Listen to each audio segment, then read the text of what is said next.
Welcome to the fashion episode of the Backpack Show, where I'm going to talk about my hair. It's not just fashion; it's activism. That's the reason I love Judith, and I wanted to get her on. Of course, Rizzio is a style activist. I can't endure a show about fashion, but activism. She's already like, I'm in love. You know, wait till the people get a chance to say hi and connect. It happens fast. We have Michelle here already. Chloe's here. Yay! That's it. Just Michelle and Chloe a lot. They're talking to each other. There's a lot of those. Listen, everybody, when you join, make sure you comment and say hi. Otherwise, we don't see you lurking. And it is so utterly vital that we know that you're here. We like to watch you lurk. We want to know that you're lurking. So say hi. Just hi. Hi is good. You don't have to do anything tricky. So yeah. So how did you find Judith? You discovered her today. So I discovered Judith. There was an article about this amazing woman who is making style more accessible. To the way they put it was that she was turning older women into fashion rebels. And I was like, F the F, yeah, because I'm not ready for Ann Taylor Loft and stuff. So I was so all about that. And the more I read about her, just the more I loved her. And I thought, I need to have her on. And here's why I love her even more. When I invited her on the show, she was like, oh, I really don't want to do a fluff interview about fashion. And I was like, yes, that's not what I want either. So, no. So I don't have to go to Chico's. Is that what I'm learning? That's what you're learning. You're on the wrong side of the bed, though. I am. I just realized that. Thank you. So wrong. I was like getting ready to look over at you, and I was like, I'm not where I'm supposed to be. Your dad's here. Oh, there's my dad. Did you dress up for Judith? I did. Look at this T-shirt. This just came out of a package. This is fresh out of the package. I did. I wore my little heart sweater. Aww. I want to talk about dumpster diving. Let's do that too. Okay.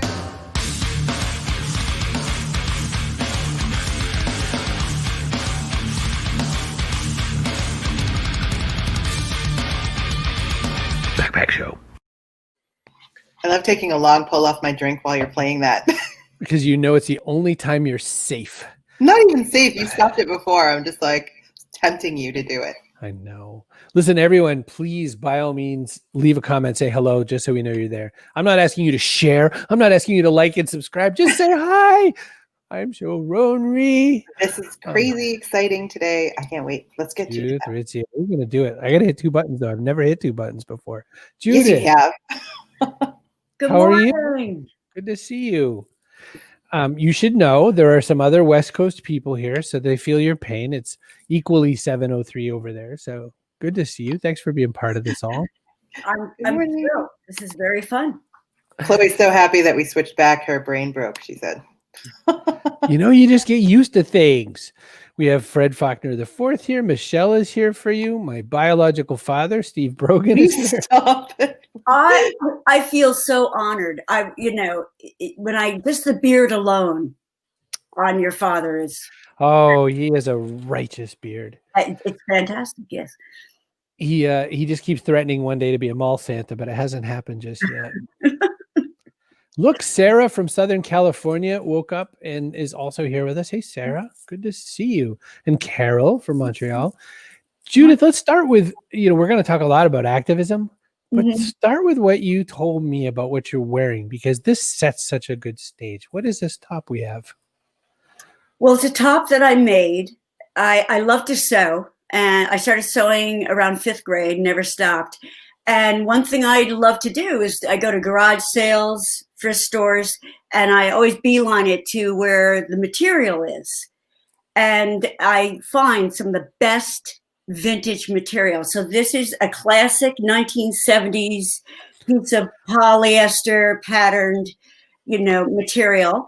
And I used a Vogue pattern that is just wonderful. And I've had it for years as well. It's a vintage pattern. And I made this top. So that's what I'm wearing today. I thought, seeing that Halloween is around the corner, I thought I'd put on a little bit of orange, little taste of that. Just a taste. Just a tad. Yes. And then also I just have to say, these are my homage to Iris Apfel. Do you know who Iris is? Oh, we're all good friends. No. Who's Iris Apfel? Well, darling, you should know who she is. Oh, I do know who she is. Know who she's like in 96, 97. Talk about an amazing, way before her time, fashionista. However, I've had these glasses for I got them in Venice, Italy. There you go. There's your iris. Well, the woman is really amazing. And for years, I would see her in the New York Times being photographed by Bill Cunningham. And Bill, he is not with us today, but amazing photographer, eccentric, totally eccentric. I just read a memoir of his called Fashion Climbers. Great. Oh, interesting. Anyway, but with that said, he loved Iris, followed her, and took photos of her. And every New York Times, that would be the first page I go to, would be, fashion on the street, New York, and try to find Iris. But anyway, I got these glasses, and then I noticed she had them too. So I wanted to wear them also in honor of really a mentor and an icon. And someday I need to meet her before she, she ate no spring chicken. That's right. But she's still gorgeous as ever. So anyway. Now, one thing I was thinking is that I have sort of roundish readers that I could have put on, and I could have been in the team, but I didn't know. All right. You're pointing to something. So like when you wear something that you made and that, has vintage 70s fabric, and that from this guy, this isn't how people, a lot of people don't dress exactly that way. Right. So one thing that you've been doing is you're working on inclusivity in fashion. You're looking at showing that you don't have to be a size 0 19-year-old to be in the fashion world. Can you talk about that? And looks like Jan's also asking that same question of, let's talk about inclusivity in fashion. It actually, the thing that started me on this whole situation of my business called Out of Our Closet is that for many, many years, I would walk into a store or whatever, and women my age, women younger, would say, you know what? I wish I could do what you do. I could never pull it off, but look at you. Look at what you're wearing. It's wonderful. And I'd say, well, if you wanted to, you could put on something like this, but, they go, oh, no. I'm just, that I may be younger. Maybe before my body, and the amount of absolutely terrible put downs that especially women, especially older women, would just go on and on about why they shouldn't feel beautiful anymore or wear or feel good in their clothes was just so saddening to me. And then younger women would come up and go, oh, when I'm older, I want to dress like you. And I'd say, oh, okay, compliment. And then I would say, why can't you do this now? And they go, no, I just couldn't. And then I keep on delving. The number one answer for both women, young or old, is I just couldn't stand out like that. It would just, and so I started realizing, this isn't just something that women are born with, this thinking. And I really, looked at fashion, started looking at how it was presented, looked at tutorials, and I thought, and I knew right away, especially when they'd say, you can dress that way because you're the right size. Right. Or, you can, there's way because you're just that sort of wacky type of gal, and I decided, this is just such BS. And I also was very tired of looking at the reality of the commerce and the privilege that fashion put out again, which is you got to be the right age. You got to have the right amount of money to get the really good stuff. You've got to be someone that, of course, is the right size and has the right body type. You have to be the right gender. And, there's many more, but that just drove me nuts. Yeah, and in general, accessibility in fashion is so blatantly off. And so I was like, I'm going to turn this sucker around and start really working towards embracing the fact that everyone has the right to look beautiful in their clothes and to not disappear. So we don't disappear being the theme that I've seen anywhere that I see your name. I see so we don't disappear or some variant of that. Yeah. And feminist, and also just the whole notion of making sure that you're supporting women, you're supporting LGBTQIA. I mean, you're pushing on some really specific places here to make sure people feel comfortable. Where did that start? Why? Like, why was this your thing? I mean, if you said to me, like, in an electric chair or something, what do you know about fashion people? I'd say they're really into themselves. That's what I'd say. No, I feel like this not started actually at a fashion show. Is that right, Judith? When someone dressed in drag, was that right? I feel like I read something about that. In regards to my business, I realized very early on too that so many people would say to me, Judith, you should be doing this. You're really good at it, type of thing. And also, every time a friend or an acquaintance had some sort of like reunion, a wedding to go to, whatever, they'd call me up and say, hey, if I brought over my dress, could you help me out? And they would leave with 10 pounds of my jewelry and other little accessories.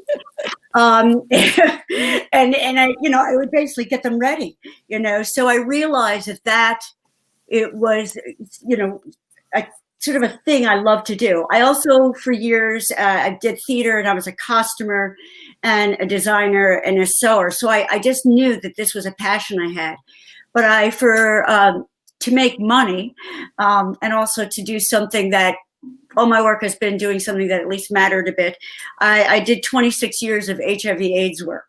And one of the facilities that I helped open is called Our House of Portland. And it still is open. And it was a place where people with HIV/AIDS came and lived and died. In my 17 years working there, I saw over 400 people pass on, die. And one of them, though, one thing we did know how to do there was party. And we always had a great Halloween party.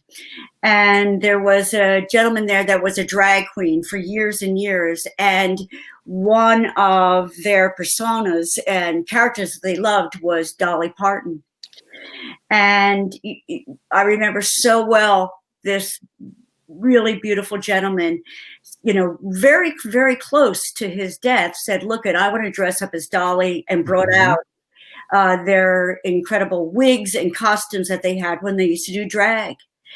And sure enough, came out in this costume with an IV pole. And we had a talent show that night. And so everyone got to sing one song, but oh no, we had a full 4 songs of Dolly. And the entire time I'm looking at this and thought, the transformation of this person going from a very, very ill, fragile place to this elevated, beautiful sense of self.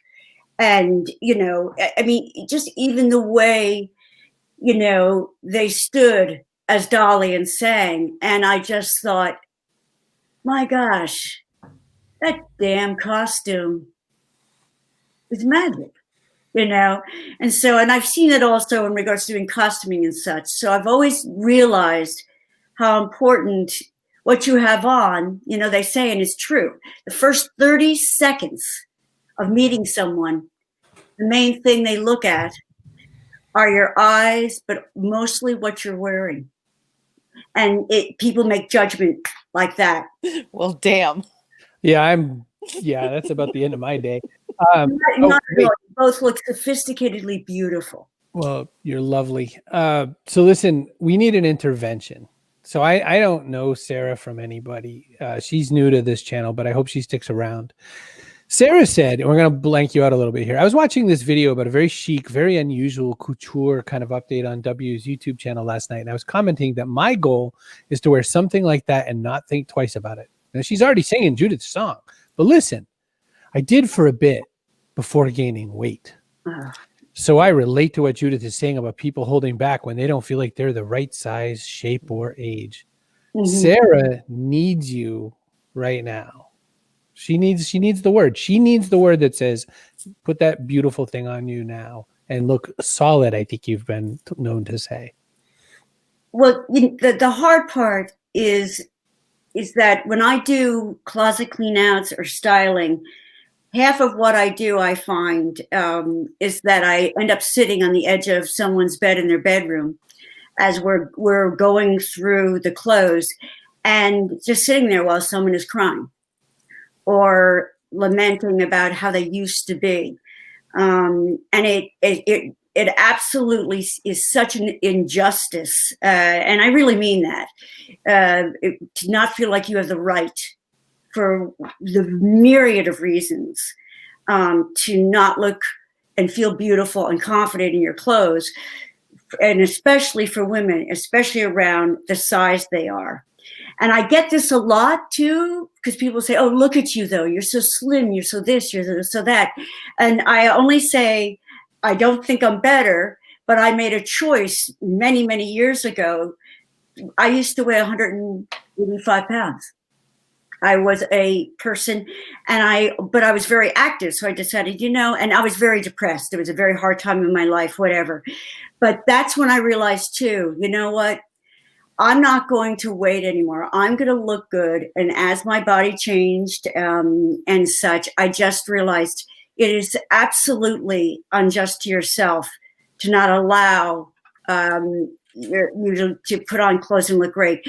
Do you know how many women I see who are larger women, and they will put on something that are told you shouldn't wear if you're larger, and they look hot, and it's because they believe that they look hot and they own it.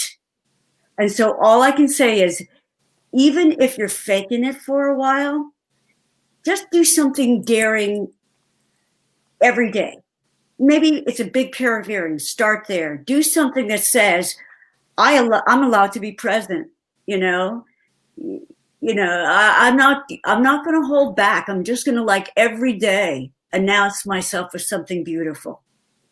And I just want to say you have the right to that. And I'm sure you will look, that way. What a stylist does and what I do is I help you get along with that and show you, try this on. This might help you feel better, in your clothes, or the area that you want the eye to be distracted from. I mean, fashion is all illusion too, and we all have parts of our body that you're like, but boy, do I look at my hair, look at this or that. And I'll go, okay, then let's feature that. So, I mean, it's not like you can't, also do some tricks to also play off, the part of you that you just feel damn good about. But you have things that you don't necessarily wear a lot either. Like you're not much for skinny jeans or leggings, from what I understand. Wait, no, skinny. Thank you. Legging, I don't have any problem with it. But do you know how many people are addicted to leggings? Matter of fact, they will not have anything but leggings, and then they wear a big, huge sweater or something over it, and they think it makes them look so much better.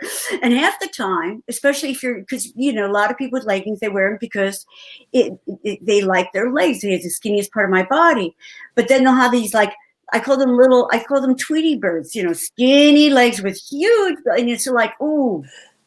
You feel like you can push them and they'll topple over. It's no, get out of the leggings. There's so many other things you can do. I'm always telling Chris, stop with the leggings. Chris, I heard that you're, that's all you wear. But, today break out, put on a pair of, some sort of interesting jean or something. But anyway, it is something that I sort of have a pet peeve about, because I actually style women that have not worn anything but leggings for years.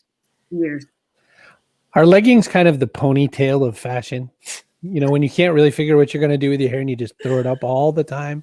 That's actually a very good way to put it. Yeah, they feel safe. It's very safe for a lot of women. And again, there's nothing wrong with them. I mean, sometimes they're fun. They really work. Don't get me wrong. It's just that when it becomes something that it's another thing that people say, I only will allow myself to wear this because otherwise, and again, we all have our sort of ruts that we get into.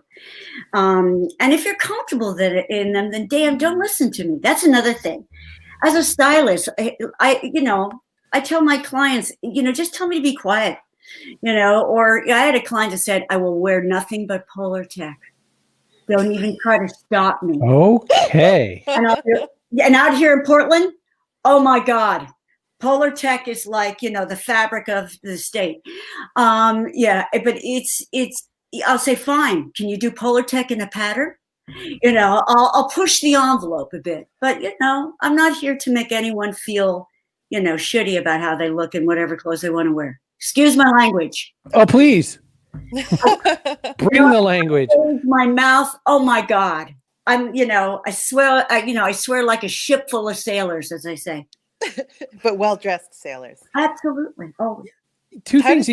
I want to know how the business works, like the business end of it. How do people find out about you? How do they, it's kind of making yourself vulnerable to go into a place and say, you know what, I've been wearing denim for like 15 years and I really want to do something different. So how do you convince them to kind of give their style over to you for a little bit, and so you can kind of draw them out? The business, I have to say, it started completely through word of mouth. And I would say, tell your friends when you walk into the door and they're like, oh my God, look at how different you look. You're wearing this or whatever. I'll say, yeah, I had a friend to help me. And her name is Judith Rizzio. And that's how it started. And then, to be honest with you, the article that you read via Narratively just exploded. It went viral, as they say. And then the next thing I know this sounds outrageous, but honestly, the Today Show called me, and I got on the Today Show. They came out here and filmed me for 2 days. And then I not recently, a year ago, did a thing with Vice Media, and that just came out a month and a half ago. And then just different blogs and whatever, and it had a lot to do, with fashion, but mostly about why I was doing that. And it's been really fun. But I do a thing where if someone is interested, I send a questionnaire, and that's like 8 questions, and then from there we just go forward whatever way they want to go. And I think the initial thing I do is to immediately try to build trust, saying, I'm not here in any way to shame you, and it's not Fashion by Judith. It's you telling me what type of personal style you want, and my job is to help you do that so that you won't disappear. And I want to explain real quickly, that saying now is really big. You hear it everywhere. I wish I had copyrighted it 20 years ago, because that's all I kept on thinking. Why do people want to disappear, especially women and older women? And so I realized that what I try to do is help someone understand that they have the right to look beautiful in their clothes, but even more important, they have the right to take presence in the world. And that I get pretty emotional about, because that is something that's systematically taken away from us. And that's why, too, I've been really, really trying, and it almost happened, but then who came along, COVID, to work within the trans community, so that I could help them feel comfortable and more whatever they want to look like in the world and in their body and their new bodies a lot of times, which is so exciting, and in the clothes that they want to wear. See, Chris, you thought you couldn't love her more, but you could. I keep thinking there's going to be a border on how much I love Judith, and it just keeps back out to you two. No wonder people like you. This is very, very fun, even this early in the morning. Who'da thunk? That's the thing that, your approach, the things I've read and the articles I've read are like, she shows you how to do it on a budget, because some of the early stuff you were in love with was going and finding vintage clothing. Absolutely. Yes. And I remember going for that as well. And I remember thinking, well, who is it? I quoted this to Carrie the other day. and it was Dolly Parton again. So here's our Dolly Parton connection. Yes. Someone asked her about something about being stylish or sort of on trend or whatever and fashionable. And she said something like, I have to go find a quote because I love it. It was like, the worst thing I could ever do is stoop so low as to just be fashionable. Yeah, I know it. Something like that. Yes. But you know what? Is she not someone that you just, I mean, when she is on screen, I'm just looking at everything she has on. And I noticed she's very been on TV quite a bit these days, or what am I thinking? But there's been a lot of things. And I noticed that she's added something, just a quick aside about Dolly. And this is what I love about her. She now has someone that is making her gloves, her yes. everything that. And I will put money down, and Dolly, don't hate me, but I bet she does that because her hands, when you get older, they get a little bit older looking. And for some, especially in the public, or maybe she just likes them, please, don't get me wrong. But I thought, that's very fun. Now, that's a great idea. Because a lot of women will instantly, in my questionnaire, I'll say, tell me what part of your body you love. And it's like one little sentence, and then I'll say, and tell me what part of your body that you would like the eye to be distracted from. And I never say that you hate, but that's all I say, because we all have those areas that you're like, as I said before, please. So anyway, and it becomes like a dissertation of hate, body hate. But anyway, Dolly is down to her hands. If you're down to your hands, things are all right. You know what I mean? But she's impeccable. She has the money to look impeccable too. But you got those, and I love the idea. I'm gonna get gloves and just start cutting them off and wearing them. I love the thumb hole ones. I love them. Coach Woodard says, do you find that people tend to shift their fashion needs or desires depending on the different time of their life? Like if they're looking for jobs or something?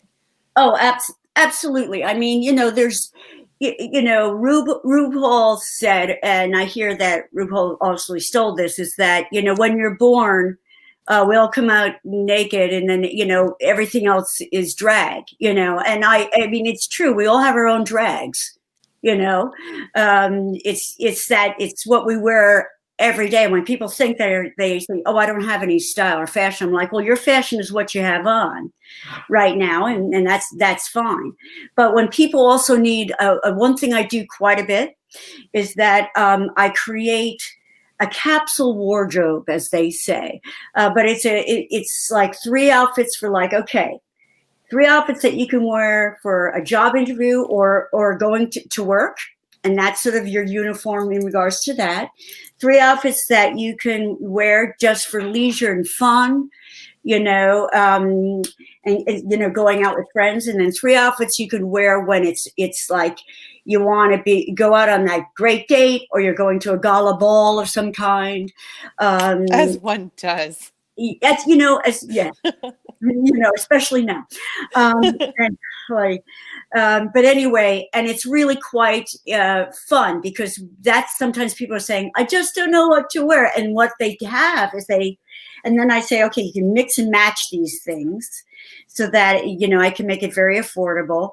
And then they have these go-to outfits that they know they look great in. And matter of fact, that they put them on. I take photos of them. I send it to them so they can look at the photo.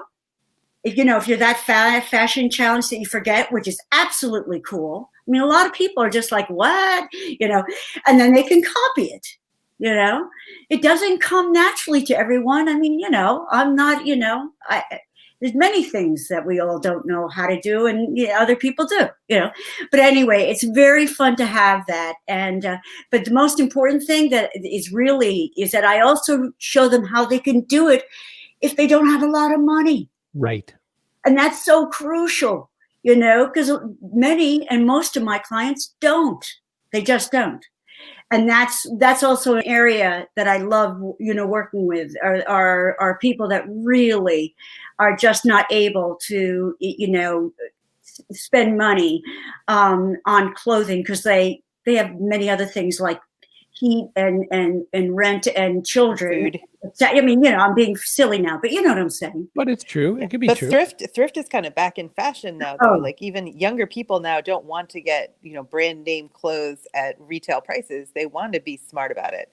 It is so exciting to me. It is so exciting. Especially when you're looking at the reality of sustainable fashion and clothing, and landfill fashion is what I call it. Where there's these clothes that are made for very quick obsolescence. I mean, they're made so poorly, and they're made with materials that do not disintegrate. I mean, when you look at sustainable fashion, it's not just saying go to thrift stores, but we got to look way back to even how the fiber is made, where it's made, what it takes to make that fiber. And it really is one of the things that is destroying. Oh, yes. I just had to throw it up because, when we say thrift shop now, pretty much everyone has to thank Macklemore for trying his best to make it super important. Listen, Judith Rizzio, stick with us. We've got to go to a quick little break. Happens to the worst of us. Hang tight one quick second. Oh, adore that woman. I know, right? I knew you would. That woman. More than now you have to do all the buttons. You see more than I could have ever played. Is? I know. I'm touching all the buttons. I'm shutting off Macklemore. I'm doing this thing. Listen, if you want to, actually, I'm going to do my favorite. Len Joy, our author friend, is pushing out his book right now. You can get a collection of stories for only 99 cents. You want to talk budget conscious? 99 cents for a book, monkeys. Buy this. Not just a book, a great book, because Len Joy is an excellent writer and he weaves the narrative and the characters are all really rich. So you will be entertained. Listen, this is our gateway drug. This is our try some pot before Len gets you into the heroin. Come on, go to cbrogan.me/letgo for his book, Letting Go. cbrogan.me/letgo, 99 cents. But then if you want, and if you're a lazy bastard, you also then just email lenjoy7@gmail.com and he'll throw a free audiobook your way. And then you can lie and say you read the book when you listened to it on your walk. I want to go all Sally Struthers. That's less than a cup of coffee. 99 cents. Starving children don't even want that coffee. Buy an ebook for 99 cents. They want an ebook from Len Joy. Oh, Sally Struthers. They're dying. Sink into stories of real people in real life moments. I don't know, Sally. She could be lovely. Sink into stories of real life people in real moments. That's what I wrote on my card. So get Len Joy's book. Listen, Len and I are paying attention to who bought. Keep going. cbrogan.me/letgo. I am watching you. How's that? Listen, make your own damn show. Carrie is working remotely today. Obviously, you can see that there's no guitar behind her today. And even with some technical flaws and a lot of mechanical challenges, it's working. cbrogan.me/StreamYard. You can break stuff and it'll still work. Guests will frequently break stuff, but not Judith Rizzio because she's perfect. She's flawless. She just came in. I said, hey, you got a couple books? Yeah. Turn on the light. By the way, okay. It's going to be like dawn where you are. Is that cool? And she's like, for sure. And she looks amazing. Fully styled out. Unbelievable. cbrogan.me/StreamYard. Make your own show. Bring your own style activist. Style activist is the best thing I've ever heard in my life. All right. Authors like Len Joy, who is an author, you can get your own website put together so fast. Just go to pub-site.com. You could do this probably the length of time it would take you to do 2 really long poops. That's it. That's all it would take you. That is ridiculous. Nobody needs to know that. I do want to know how much time I have. I like to say that you could have your website ready. You could eat at your desk, and by the time lunch is finished, your website will be done. I like that. I like it better than yours. Better than 2 long poops? Is that where you're going? That's too crass. But it's really easy to use. A lot of times people write a book and they're like, yeah, I need a website, but I have no idea what I'm doing. And that's like every other business person ever, right? You start out, you don't know how to build a website. This is so easy to use and it's so slick and juicy and fast. We were on the phone with the people at PubSite and we're like, what would be good is if you change this. And it was like, boom. Done. It was unbelievable. So you need to get it. It's a few $1,000, but it is not. It is not. It's 14-day free trial. After that, it's $19.99 a month. And if you want them to build the site for you because you absolutely don't want to do it, it's $499, which is like 10% of what it would cost you to get a developer to build you one somewhere else. So I'm going to be honest. I pay way too much for my website per month. And you really do. I'm not getting the benefit I'm getting. So, and you're an author. If only I were an author. Site.com. You are. If only I were an author. Oh yeah. I did write a book. You wrote 9 or 10. Is it 9 or 10? I'm on the 10th. If it ever gets born. Right. Didn't write anything in it today, so there's no book. All right, listen, pub-site.com. We have to get back to our new best friend, Judith Rizzio. It's over. Okay. Sorry, other guests that are coming on for the next month. You're done. Hello. You're back. So we're I have so nothing. excited. Can you talk to me about the ensemble you have on today? Is there like significance, or were you like, this is clean? Oh, we already did that while you were working. Oh, I sorry. missed it. Can you tell me again? No. Well, it's just a little something I made, but that's one thing I want to talk about too, which is exciting. Is that I didn't want to take typing because I didn't want to be. I was a feminist and I didn't even know it. I didn't want to be a secretary because back then that's what you had choices, teacher, secretary type of thing. So I said, screw it. I'm never going to learn how to type. The worst thing I ever did in my life. Anyway, so I took home ec, that's really wild. And I learned how to, You mean like later in life? No, at like early. And I learned how to sew from my grandmother, and she gave me her treadmill. Tread, what is it called? When you not treadmill, but you use your feet. Oh, the little pedally ones? Oh, yeah. Which how domestic I am. Yes, I'm sitting here. And what was great about that is you could get through layers and layers of denim in that because it's so powerful.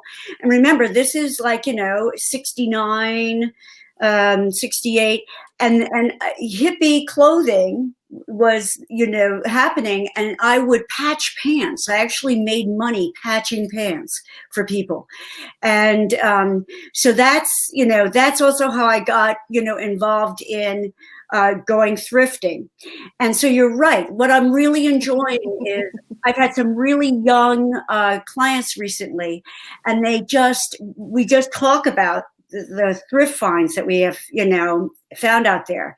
And I started thrifting. It's a very quick story, but it's one of my favorites. I read in Rolling Stone that Patti Smith, those of you who are too young, look her up.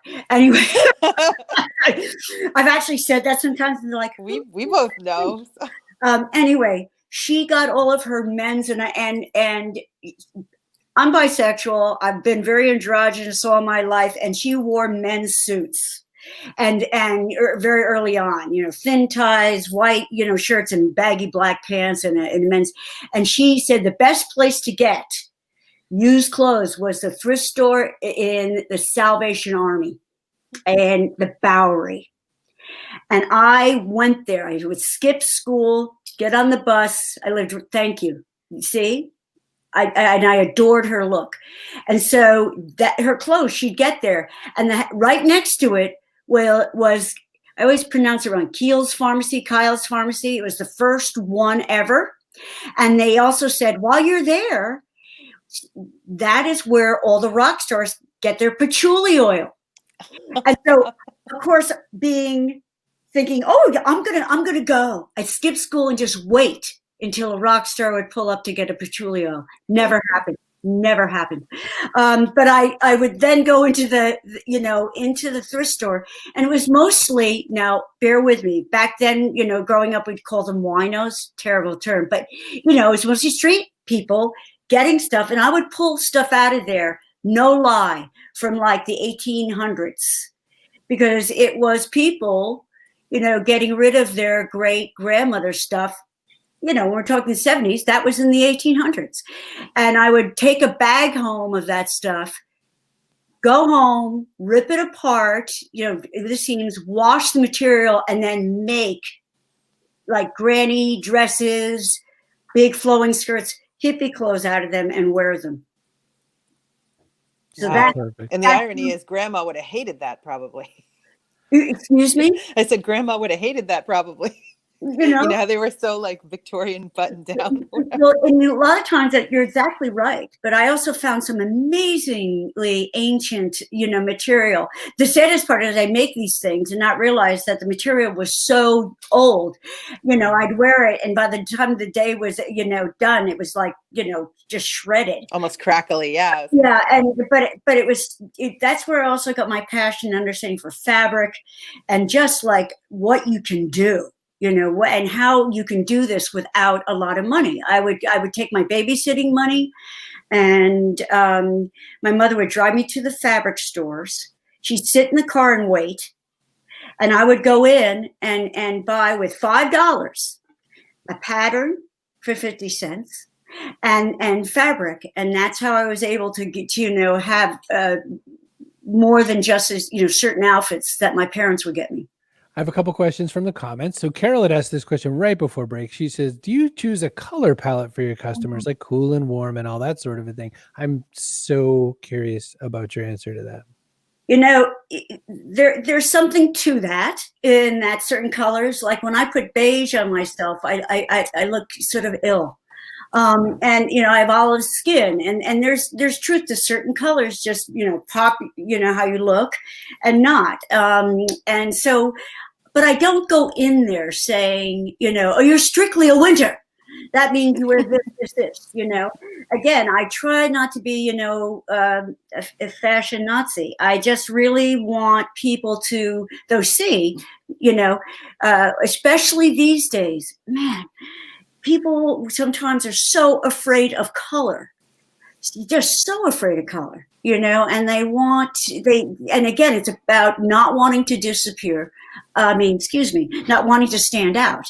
So they won't do that. And another thing too, they will not wear patterns. All of you larger women out there, and I say larger because, and that could be anyway. It could be larger in the sense of, they could be, if you have larger breasts, or some women feel they're too tall, or they're too this, or blah, blah, blah. But anyway, they think they can never wear prints or patterns. And it's so sad how that gets totally wipes out an entire part of fashion potential, So I don't go in there, but there is truth to one thing, especially older women, is that I'll say, look, put on more jewel tones. Just the idea of having a sense of, and clothes that have sort of a lightness to them or a shine to them, because it just brings the face out, and it makes you look more bright and beautiful. You're really allowed to walk into a room and stand out. You don't need to hide, behind your clothes. And sometimes it takes a while, but don't, yes, there's truth to the color thing. Put on clothes and then ask your friends, what do you think this looks? Do you like this color on me? And a lot of times when people see, if they're honest, they'll say, yeah, that really works. So they'll go, no, it looks sort of dull, and have fun with it. Have fun with it. I love it. A lot of love for stripes in the comments. A lot of love for stripes. That was pretty interesting. Sarah asked the question, Judith, what advice would you give to someone who gets overwhelmed by the thought of shopping because of all of the options? Couldn't be Sarah. For a friend. Somebody else.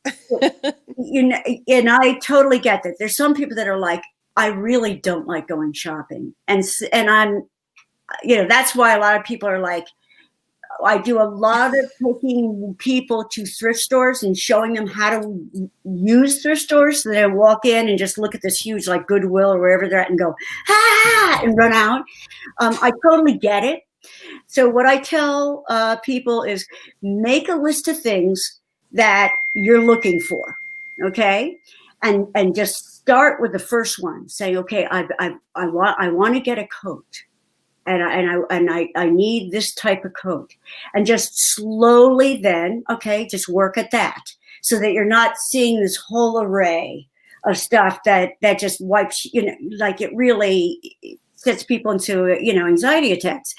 And another thing too, I try to show people is how to, like when I go into a thrift store, I literally can go down. And another thing too, I ran resale shops for over like 10 years. And so I had to learn and went through literally tens of thousands of pieces of material and clothing and garments, showing this is what wool feels like. This is how you can see if it is wool, this is what silk feels like. And so that when they're choosing quality fabric that tends to fall and look better on you. I also show them how to look for more vintage clothing, because they are hands down always better made than the clothes now. And I just give them enough skills so they start feeling confident. And that's been another fun thing that my clients will say, you know, I can now go shopping with a direction, know what I'm looking for, and I can do it and walk out. And then if that all fails, bring a friend that loves to shop, you know? They'll And, shake you up. yeah. I mean, Kip says Carrie wears Prada. Carrie does not. Carrie wears Levi's, and Carrie this is does voted. not wear Prada. My heart. I'm only sweater thinking is of voted. one person that we both know, Carrie, that should be here. Every picture I see of Judith makes me think of Tamsin Webster. Yep. Every single thing. She's a Diane von Furstenberg fan. She's a DVF kind of girl. Like pretty much that's her. That's it. That's what you get. But Her signature style. she showed up. Listen, I've got to do a couple real quick things. One of them is we have to do our person of the day, sponsored by PubSite, pub-site.com. Look at how beautiful that apple looks. Person of the day today. I couldn't really pick anyone else besides Sarah. Yay! It might be that bright yellow Snapchat that I'm seeing stream up my chat, but Sarah came here and, you know, was vulnerable and said some things. So I love stripes. Sarah, you're entitled now to an apple just like that one. All you got to do is run to the store, pick it up, buy it, eat it. It will be delicious. Make sure you wash it first. That's kind of weird, right? Especially now. When that. you go shopping, start with a coat, because then, you know, it doesn't really matter what you have on underneath. you know, my house, I have so many coats. I have to now sneak them in. So my husband is like, is that a coat? You know, getting scary, getting really scary. And I have a girlfriend that I said, if I buy one more damn striped top, just, you know, rip it out of my hand and run.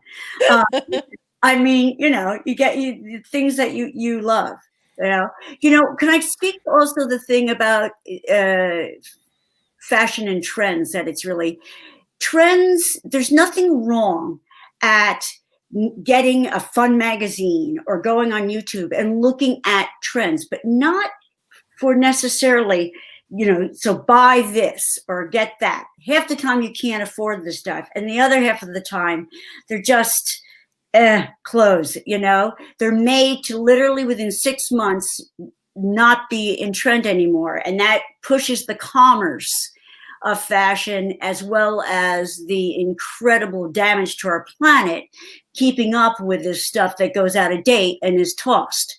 And especially because they look like hell after a few wearings a lot of the times.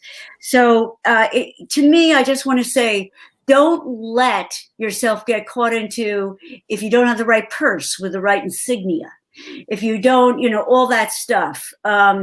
Because I'll see some women who do that and they look like they're walking around like a damn, you know, sign.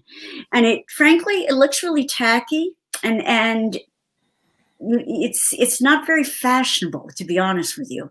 If you go to, for instance, you know, all the people that talk about how women dress in France, one of the things you will not see, and I have never been to France, but I've read enough and seen enough. Rarely do you see blatant logos over anything. It's seen as very gauche and unfashionable. So we love gauche people on this show. So you know, some of us, and I've been known to be gauche on any given day. I don't believe it. I can't see that either. You know, when you were talking about if I get one more jacket in the house or one more stripe in the house, I was thinking about Selma Hayek told a really funny story on the Graham Norton show about how she likes animals a lot and she brings a lot of animals into the house. And she said to her husband, she found an animal like a puppy or something, and she was going to bring it home, and she just realized she had to call her husband and tell him there's another pet coming. And she thought, this could be the end of my relationship. And so she says, she called up her husband. She said, I come to you so sad and in tears, and I feel very bad. I don't know what happened. You know, we had a few drinks, things got away. It was just a moment. I mean, we lost ourselves and I was unfaithful. And I slept with a man. He goes, you got another animal, didn't you? No. You know, can I just, because it's in the animal theme, one animal thing that you can never have enough of is leopard print or cheetah print. And I have a little fun fact to know and tell. Do you know what they call it? There you go. I have a collection of this stuff that's like takes an entire closet. I mean, every type of garment you can imagine. I have it in leopard. But do you know what they used to call leopard print, like in the 50s? Wouldn't get away with it now, but I always call it puss print. Puss print. I And one love of my it. favorite things is I'll talk to a friend saying, "Are you wearing any puss today? How's your puss feeling on your body?" I love it. You I know, love it. Can I and touch so- your puss? exactly. Wow, that looks like a really textured puss. Nancy Ramsey loves you. We didn't even know Nancy was here because she didn't say hi earlier. And it does. And so, but honestly, animal prints, they never go out of style. Talk about something that, immediately elevates how you look. And you can have so much fun with it. And you can find it in every thrift store, in every way. And it is there's something about it, it just, every era you see clothes in that. And it's one of my signature sort of looks. And I have a lot of friends that one time at a party, and I told everyone they had to wear puss. And if they didn't, if they came to the door without it, I'd say, I had a pile of hats and blouses and dresses and coats. And I'd say, put on some puss. You're not getting in until you do. See, I would dress badly on purpose just so you would take pity on me and like do me over. And it's one of my favorite things to do. I love it. Well, listen, we have a very important question. It's kind of how we end the show. So this has been a whole lot of fun. And Michelle was on, by the way. Michelle said she's never worn an animal print in her life. So now she must. This question, every guest gets asked this question. It is a question of what goes in your backpack. So, we're all building on shifting sands. Nothing's the way it's going to be. Nothing's the way it is. We just don't even know what's going on anymore. So you can add one item to the backpack of people for the next 5 years for their success. It could be something physical. It could be something esoteric. So you could put an avocado, or you could put, hopes and dreams or something. A book you hate. That's what Whiskey Nate said. Book you hate, which was a great one. Yeah. I don't know. Like read it until you like it. Judith Rizzio, what goes in the backpack? Well, a good sense of humor. Because in the end, if you can't look at yourself and go, what was I thinking? In regards to what I'm wearing, then you have a problem. But I'm gonna end this in the backpack in regards to fashion, and especially for people who wear them. If you want to look good in your clothes, you got to get a good bra. Number one thing, get yourself to a place that fits your bra. And even if you don't like wearing them, even if you don't, great. Coach Woodard, are we all taking notes? Get a good bra. Your clothes fall on you so much better, and you feel so much more comfortable. And you will instantly, especially older women, everything goes south. You know what I mean? And so, when I mean elevate, I'm meaning literally. But I just think in your backpack, really, what can I say? A good bra, I guess. Yeah, I'm going to leave it at that. I'm going to leave it, and also just, a good mirror. So if you have, if you can't remember, look at yourself in the mirror and realize I'm not going to disappear. Perfect one. And my father's wife is here. Also my mom. My mom. He talks about them like they're these people that found him in a dumpster. Judith, so awesome. Thank you. A good bra. My Grammy had the coolest bra. I mean, in the way that you never really want to know about your grandparents, articles of clothing, but she had a French bra. It was from France.